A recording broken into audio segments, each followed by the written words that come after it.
아직 희망은 있는가? 예요. 아모스를 통해서 이스라엘 사람들은 심판의 신탁을 받았습니다. 심판의 내용을 많이 들을 수밖에 없었어요. 그럼 사람들 사이에서 궁금증이 있겠죠. 그게 뭐냐면 우리 이제 완전히 망할 수밖에 없는 겁니까? 희망이 없습니까? 라고 묻겠죠.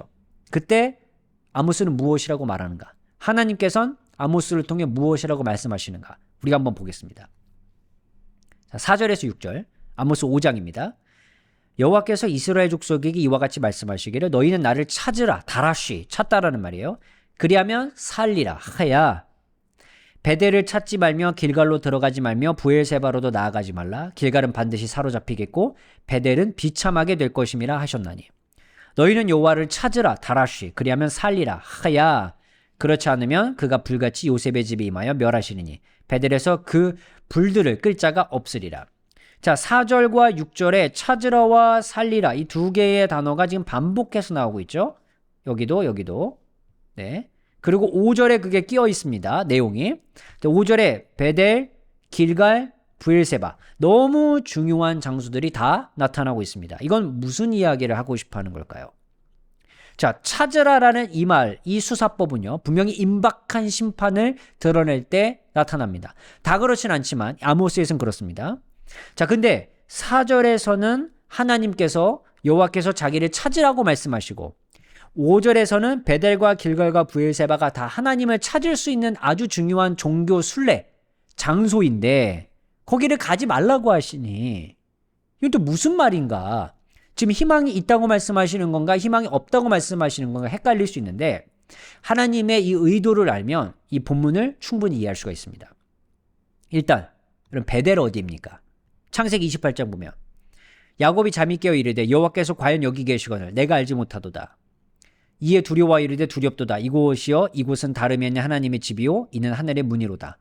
야곱이 아침에 일찍 일어나 베개로 삼았던 돌들을 가져다 기둥을 세우고 기름을 붓고 그곳 이름을 베델이라고 하였다. 하나님을 경험했던 장소 야곱이요. 그러니까 굉장히 순례로 너무 중요한 장소가 되겠죠. 이곳에 하나님이 나타났던 적이 있기 때문에 이곳에서 하나님을 찾으면 하나님을 금방 만날 수 있을 것 같은데 하나님 여기 오지 말라 합니다. 길갈은 어디입니까? 하나님의 역사로 요단강 마른 땅을 건너고 난 다음에 그 역사를 기념하기 위해서 12돌을 세웠던 장소입니다.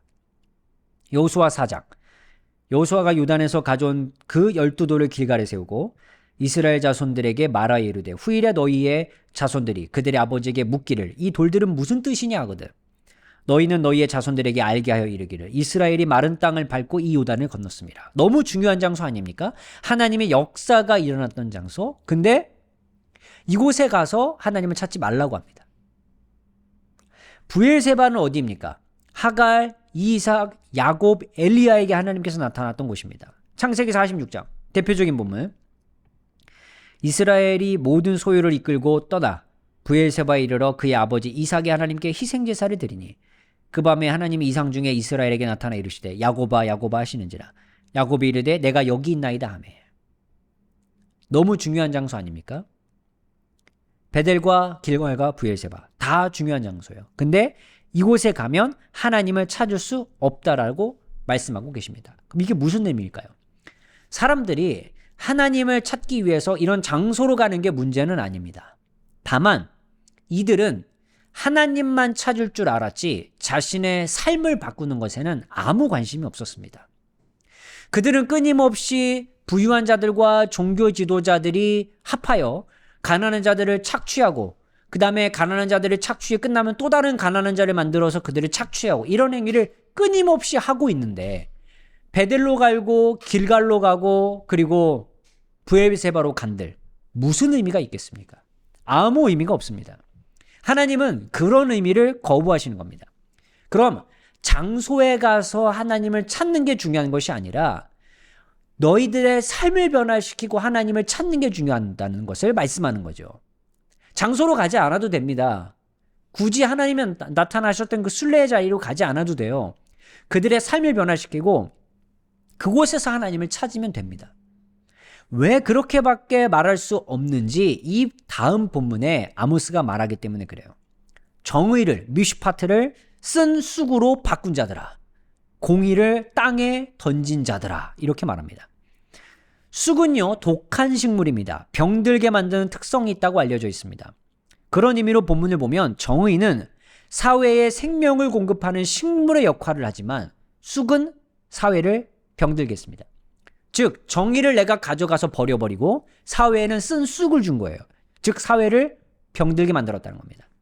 정의와 공의를 쓴 쑥과 바꾸고 땅에 던져버린 이들이 베델로 가고 길갈로 가고 브엘세바로 가면 무슨 의미가 있겠습니까? 공의와 정의를 내던져버린 사람들이 하나님을 찾는 건 아무 의미가 없다는 것을 아모스는 말해주고 있는 겁니다. 그런 의미에서 생각해 본다면 그들은 삶을 바꿨어야 되고 행동의 변화가 있었어야 되고 그들의 잘못으로부터 돌이켰어야 합니다. 그렇게 하고 하나님을 찾아야 하나님을 만날 수 있다는 의미이지 삶의 변화 없이는 하나님을 절대 찾을 수 없다는 것. 바로 그것이 아모스가 우리에게 말해주는 굉장히 중요한 요소라고 말씀드릴 수 있을 것 같습니다.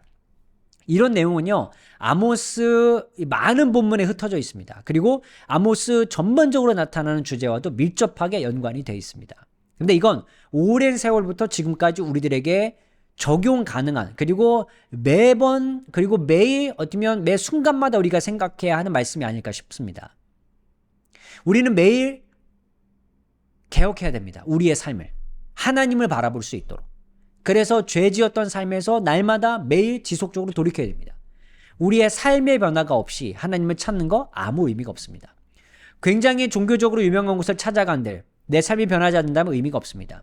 이스라엘에 가서 그곳에 역사하셨던 하나님의 성질을 찾는들 내 삶이 변하면 우리는 하나님을 만날 수 없습니다.